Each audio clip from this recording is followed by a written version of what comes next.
റഷ്യയിലെ വ്യോമതാവളത്തിന് നേരെ ഉക്രൈൻ നടത്തിയ ഡ്രോൺ ആക്രമണത്തിന് ശേഷം വൻ ആക്രമണ പരമ്പരയാണ് ഇപ്പോൾ ഉക്രൈനിൽ അരങ്ങേറുന്നത്.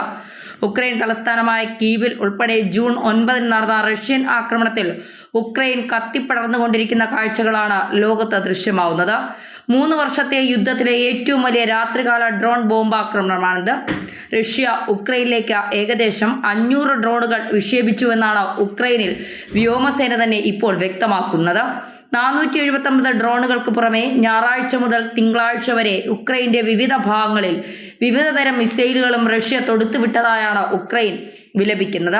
പ്രധാനമായും മധ്യ പടിഞ്ഞാറൻ മേഖലകളെ ലക്ഷ്യമിട്ടാണ് ഈ ആക്രമണങ്ങളൊക്കെയും നടന്നിരിക്കുന്നത്. ആഴ്ചകളായി ഏറ്റുമുട്ടൽ നടക്കുന്ന നിപ്രോപെട്രോവ്സ്ക് പ്രവിശ്യയിൽ തന്ത്രപ്രധാനമായ പ്രദേശം റഷ്യ പിടിച്ചെടുത്തതോടെ കിഴക്കൻ പ്രവിശ്യയിൽ ചെറുത്തുനിൽപ്പ് തുടരുന്ന ഉക്രൈൻ സേന ശരിക്കും പത്മവ്യൂഹത്തിൽപ്പെട്ട അവസ്ഥയിലാണുള്ളത്. ഉക്രൈൻ്റെ നല്ലൊരു ഭാഗവും കൈവശപ്പെടുത്തിയ റഷ്യ പൂർണ്ണമായും ഉക്രൈനെ പിടിച്ചെടുക്കുമെന്ന ഭയത്താൽ ഉക്രൈൻ സൈനികരും വലിയ ആശങ്കയിലാണ്. റഷ്യയിലെ വ്യോമതാവളത്തിലേക്ക് വളരെ പ്ലാൻ ചെയ്ത് ഉക്രൈൻ നടത്തിയതായി വിലയിരുത്തപ്പെടുന്ന ഡ്രോൺ ആക്രമണങ്ങൾ പോലും ഉക്രൈനെതിരെ നശീകരണ ശേഷിയുള്ള ആയുധങ്ങൾ പ്രയോഗിക്കാൻ റഷ്യ ഉപയോഗപ്പെടുത്തുന്നതായാണ് ഇപ്പോൾ പുറത്തുവരുന്ന വിവരം. ഉക്രൈനും നാറ്റോയും പ്ലാൻ ചെയ്ത ഈ ഡ്രോൺ ആക്രമണത്തെക്കുറിച്ച് മുൻകൂട്ടി വിവരം ലഭിച്ച റഷ്യ തങ്ങളുടെ ആധുനിക യുദ്ധവിമാനങ്ങൾ ഈ വ്യോമതാവളങ്ങളിൽ നിന്ന് മാറ്റിയെന്നും പകരം ഉപയോഗിക്കാൻ കൊള്ളാത്ത വിമാനങ്ങൾ ആക്രമിക്കപ്പെട്ട വ്യോമതാവളങ്ങളിൽ സജ്ജീകരിച്ചിരിക്കുകയാണ് ഉണ്ടായതെന്നുമാണ് CIA സംശയിക്കുന്നത്. ഡ്രോൺ ആക്രമണത്തിൽ ആൾനാശം സംഭവിക്കാത്തതും ദുരൂഹത ഉയർത്തുന്നതാണ്. പാശ്ചാത്യ മാധ്യമങ്ങൾക്കെല്ലാം ഇക്കാര്യം അറിയാമെങ്കിലും കടുത്ത റഷ്യൻ വിരോധം മൂലം അവരും റഷ്യയെ ലോകത്തിനു മുന്നിൽ ഉയർത്തിക്കാട്ടാനാണ് ഈ സംഭവത്തെയും ഉപയോഗപ്പെടുത്തുന്നത്.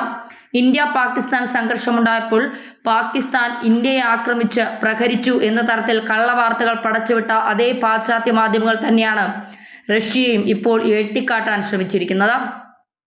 അതെന്തായാലും ചൂണ്ടിക്കാട്ടാതിരിക്കാൻ കഴിയുന്നില്ല. വാസ്തവം എന്തു തന്നെയായാലും ഉക്രൈൻ നടത്തിയ ഡ്രോൺ ആക്രമണത്തെ റഷ്യ എതിർക്കുന്ന ലോകരാജ്യങ്ങൾക്ക് പോലും ന്യായീകരിക്കാൻ പറ്റാത്ത സാഹചര്യമാണ് നിലവിലുള്ളത്.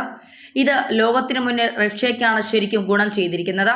ഇനി എത്ര ശക്തമായ മിസൈലുകൾ ഉക്രൈനിലേക്ക് റഷ്യ പ്രയോഗിച്ചാലും അത് ന്യായീകരിക്കപ്പെടുമെന്ന കാര്യവും ഉറപ്പാണ്. ഇപ്പോൾ സംഭവിച്ചുകൊണ്ടിരിക്കുന്നതും അതുതന്നെയാണ്. ലോകത്തിൽ ഇന്നും ഏറ്റവും കൂടുതൽ ആണവായുധ ശേഖരമുള്ള രാജ്യമാണ് റഷ്യ എന്നതിൽ റഷ്യക്കെതിരെ ചുമ്മാ സ്റ്റേറ്റ്മെന്റ് ഇറക്കുക എന്നതിനപ്പുറം റഷ്യയെ ആക്രമിച്ചു കളയാം എന്നത് നാറ്റോ രാജ്യങ്ങളെ സംബന്ധിച്ച് ചിന്തിക്കാൻ പോലും പറ്റാത്ത കാര്യമാണ്. യഥാർത്ഥത്തിൽ നാറ്റോ രാജ്യങ്ങളെ ആക്രമിക്കുന്നതിന് മുൻപുള്ള ട്രയലാണ് ഉക്രൈനിൽ റഷ്യ ഇപ്പോൾ നടത്തിക്കൊണ്ടിരിക്കുന്നത്. സംഘർഷം 3 വർഷം പിന്നിട്ടിട്ടും ഇതുവരെ ഉക്രൈന് നേരെ റഷ്യ യുദ്ധം പ്രഖ്യാപിക്കുന്നതും അതുകൊണ്ടാണ്. കാരണം റഷ്യയുടെ യഥാർത്ഥ ശത്രു നാറ്റോയാണ്. റഷ്യയ്ക്ക് ഒറ്റ ബോംബിൽ തീർക്കാൻ പറ്റുന്ന യുദ്ധം നീട്ടിക്കൊണ്ടുപോകുന്നതിൽ നാറ്റോ രാജ്യങ്ങളുടെ ആയുധശേഷി പരീക്ഷിക്കുക എന്ന തന്ത്രം കൂടിയുണ്ട്.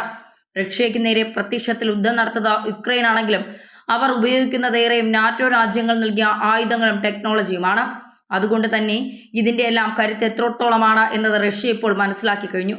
റഷ്യ ഇനി എന്താണ് ചെയ്യാൻ പോകുന്നത് എന്നത് പുടിനല്ലാതെ ലോകത്തെ മറ്റൊരു ശക്തിക്കും അറിയാനും കഴിയില്ല. ജർമ്മനി ഇപ്പോൾ തന്നെ ബങ്കറുകൾ നിർമ്മിച്ചു തുടങ്ങിയിട്ടുണ്ട്. ബ്രിട്ടനും പ്രതിരോധ സംവിധാനങ്ങൾക്കാണ് മുൻഗണന നൽകുന്നത്.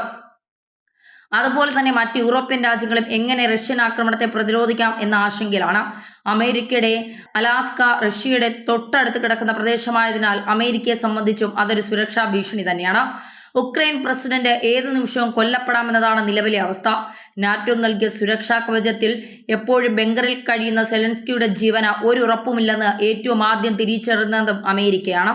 വർഷങ്ങൾക്ക് മുൻപ് ഉത്തര കൊറിയ ആണവ മിസൈൽ അമേരിക്കയ്ക്ക് നേരെ തിരിച്ചുവെച്ച നിമിഷം തന്നെ പറന്നു വന്ന കിം ജോങ് ഉന്നുമായി സമാധാന ചർച്ച നടത്തിയ അതേ ട്രംപ് തന്നെയാണ് ഇപ്പോൾ വീണ്ടും അമേരിക്കയിൽ അധികാരത്തിലിരിക്കുന്നത്. കിമ്മിനെ ഭയക്കുന്ന ട്രംപ് പുടിനെ എത്രമാത്രം ഭയക്കേണ്ടി വരുമെന്നത് നമുക്ക് ഊഹിക്കാവുന്നതേയുള്ളൂ. നാറ്റോ നടത്തുന്ന ഇടപാടുകളിൽ അമേരിക്കയ്ക്ക് ബന്ധമില്ലെന്ന് ട്രംപിന് തുറന്നു പറയേണ്ടി വന്നതും റഷ്യയെ ഭയന്ന് തന്നെയാണ്. ഒരു ഭാഗത്ത് ഉക്രൈൻ സൈനിക നടപടികൾക്ക് വേഗത കൂട്ടിയ റഷ്യ മറുഭാഗത്ത് നാറ്റോ വിരുദ്ധ ചേരിയെ ശക്തമാക്കുവാനുള്ള നീക്കവും തുടങ്ങിയിട്ടുണ്ട്. ഇറാനുമായി ശക്തമായ സഹകരണത്തിനാണ് റഷ്യ ഇപ്പോൾ തുടക്കം കുറിച്ചിരിക്കുന്നത്. ഉത്തര കൊറിയയിൽ നിന്ന് പതിവ് ട്രെയിൻ സർവീസ് തുടങ്ങാനും പുടിൻ നിർദ്ദേശം നൽകി കഴിഞ്ഞു. ഇത് 2 മേഖലയിലെ സൈനിക നീക്കങ്ങൾക്ക് വേഗത പകരും. ഇതിനിടെ ഇറാന്റെ പ്രഖ്യാപിത ശത്രുവായ ഇസ്രായേലും ഇപ്പോൾ റഷ്യയുടെ ശത്രുപട്ടികയിൽ ഇടം പിടിച്ചിട്ടുണ്ട്. ഇസ്രായേൽ ചെയ്ത ഒരു തെറ്റിന് വലിയ വില നൽകേണ്ട അവസ്ഥയാണ് ഇപ്പോൾ ആ രാജ്യത്തിനുള്ളത്. അമേരിക്കൻ നിർമ്മിത പാട്രിയറ്റ് വ്യോമ പ്രതിരോധ സംവിധാനങ്ങൾ ഇസ്രായേൽ രഹസ്യമായി ഉക്രൈന് കൈമാറിയതാണ് റഷ്യയെ ചൊടിപ്പിച്ചിരിക്കുന്നത്. ഉക്രൈനിലെ ഇസ്രായേൽ അംബാസഡർ മിഖായേൽ ബ്രോഡ്സിയാണ് റഷ്യയെ പ്രകോപിപ്പിക്കുന്ന ഈ വെളിപ്പെടുത്തൽ നടത്തിയിരിക്കുന്നത്. മാനുഷിക സഹായം മാത്രമാണ് ഉക്രൈന് നൽകുന്നതെന്ന ഇസ്രായേൽ വാദമാണ് ഇതോടെ പൊളിഞ്ഞിരിക്കുന്നത്. മൂന്നാം രാജ്യങ്ങൾ വഴി ഇസ്രായേൽ ഉക്രൈനിലേക്ക് സൈനിക ഉപകരണങ്ങൾ അയക്കുന്നുണ്ടെന്ന റിപ്പോർട്ടുകളെക്കുറിച്ച് ചോദിച്ചപ്പോൾ പരസ്യമായി ചർച്ച ചെയ്യാൻ പാടില്ലാത്ത ഒരു സെൻസിറ്റീവ് വിഷയമെന്നാണ് ഇതിനെ വിശേഷിപ്പിക്കുന്നത്. അയൽ രാജ്യമായ സിറിയയിൽ നാവിക കേന്ദ്രവും വ്യോമതാവളവും നിലനിർത്തുന്ന റഷ്യയെ പ്രകോപിപ്പിക്കുമെന്ന ആശങ്കയിൽ ഇറാനെ മുൻനിർത്തി തിരിച്ചടിക്കുമെന്ന ഭയവുമാണ് ഉക്രൈന് മാനുഷിക സഹായം മാത്രമാണ് നൽകുന്നതെന്ന് ഇസ്രായേൽ ആവർത്തിച്ച് വ്യക്തമാക്കിയിരിക്കുന്നത്. യുക്രൈനുമായും റഷ്യയുമായും നല്ല ബന്ധം നിലനിർത്താൻ ഇസ്രായേൽ എന്നും ശ്രമിക്കുന്നുണ്ടെന്നും ഇസ്രായേൽ അവകാശപ്പെട്ടിരുന്നു. ഈ അവകാശവാദങ്ങളാണ് ഇസ്രായേൽ അംബാസഡർ തന്നെ പൊളിച്ചു കളഞ്ഞിരിക്കുന്നത്. റഷ്യയിൽ റിപ്പോർട്ട് ചെയ്ത പ്രകാരം അമേരിക്ക ഇസ്രായേലിൽ നിന്ന് ഏകദേശം 90 പാട്രിയറ്റ് മിസൈലുകൾ യുക്രൈനിലേക്ക് എത്തിച്ചിട്ടുണ്ട്. ഇസ്രായേൽ മുൻപ് സ്ഥാപിതമായിരുന്ന ഒരു പൂർണ്ണ പാട്രിക് സിസ്റ്റം യുക്രൈന് ലഭിക്കുമെന്ന് ന്യൂയോർക്ക് ടൈംസ് റിപ്പോർട്ട് ചെയ്തിട്ടുണ്ട്. ടൈംസ് ഓഫ് ഇസ്രായേലിന്റെ റിപ്പോർട്ട് പ്രകാരം 2024 8 സിസ്റ്റങ്ങൾ സ്വന്തം സേവനത്തിൽ നിന്ന് ഇസ്രായേൽ മാറ്റിയിട്ടുണ്ട്. പാട്രിയറ്റ് മിസൈലുകൾ യുക്രൈനിലേക്ക് മാറ്റാനുള്ള ഇസ്രായേലിന്റെ ഏതൊരു തീരുമാനവും വൻ പ്രത്യാഘാതങ്ങൾ സൃഷ്ടിക്കുമെന്നാണ് റഷ്യ മുന്നറിയിപ്പ് നൽകിയിരിക്കുന്നത്. ഇത്തരം വിദേശ ആയുധ കയറ്റുമതികൾ സംഘർഷം വർദ്ധിപ്പിക്കാവുന്നതേ ഉള്ളൂവെന്നും റഷ്യയുടെ ലക്ഷ്യങ്ങൾ തടയാൻ ലോകത്തിലെ ഏതൊക്കെ ശക്തികൾ ഒന്നിച്ചാലും നടക്കില്ലെന്നുമാണ് റഷ്യ വെല്ലുവിളിച്ചിരിക്കുന്നത്. പുതിയ സാഹചര്യത്തിൽ റഷ്യയുടെ ശത്രു പട്ടികയിൽ ഇസ്രായേൽ കൂടി ഇടം പിടിച്ചത് പശ്ചിമേഷ്യയിലെ സംഘർഷങ്ങളെയും ഇനി കാര്യമായി സ്വാധീനിക്കും. ഗാസയിൽ ഉൾപ്പെടെ ഇസ്രായേൽ നടത്തുന്ന കൂട്ടക്കുരുതികൾക്കെതിരെ സൈനിക ഇടപെടൽ ഇറാൻ നടത്താനും ഇറാനും റഷ്യയുടെ പുതിയ നിലപാട് ഏറെ സഹായകമാകും.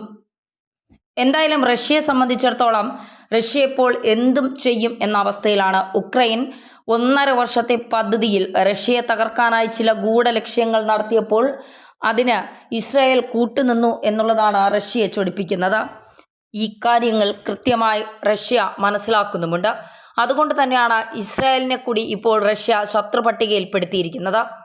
ഈ ഒരു നീക്കം വലിയ രീതിയിലുള്ള പ്രത്യാഘാതങ്ങൾക്ക് വഴിതെളിക്കുമെന്നുള്ള കാര്യത്തിൽ സംശയം വേണ്ട. ഇസ്രായേലിനെ സംബന്ധിച്ചിടത്തോളം പൊരുതി നിൽക്കാൻ അല്ലെങ്കിൽ നിലനിൽപ്പിന് വേണ്ടി നെട്ടോട്ടമോടുന്ന ഒരു രാജ്യമാണ് ഇസ്രായേൽ.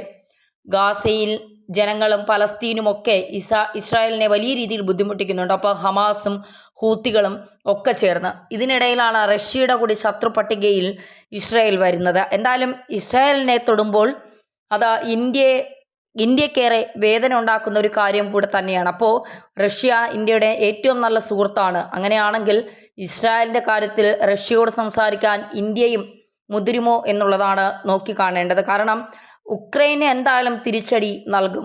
സെലൻസ്കിയെ തീർക്കുക എന്ന് തന്നെയാണ് റഷ്യ മുന്നോട്ട് വയ്ക്കുന്ന ഏറ്റവും പ്രധാനപ്പെട്ട യുക്രൈന് നൽകുന്ന പ്രഹരവും. ഈ പ്രഹരത്തിൽ ഇസ്രായേലിനും എന്തെങ്കിലും സംഭവിക്കുമോ? ഇതാണ് ഇപ്പോൾ എല്ലാ രാജ്യങ്ങളും ഉറ്റുനോക്കുന്നത്.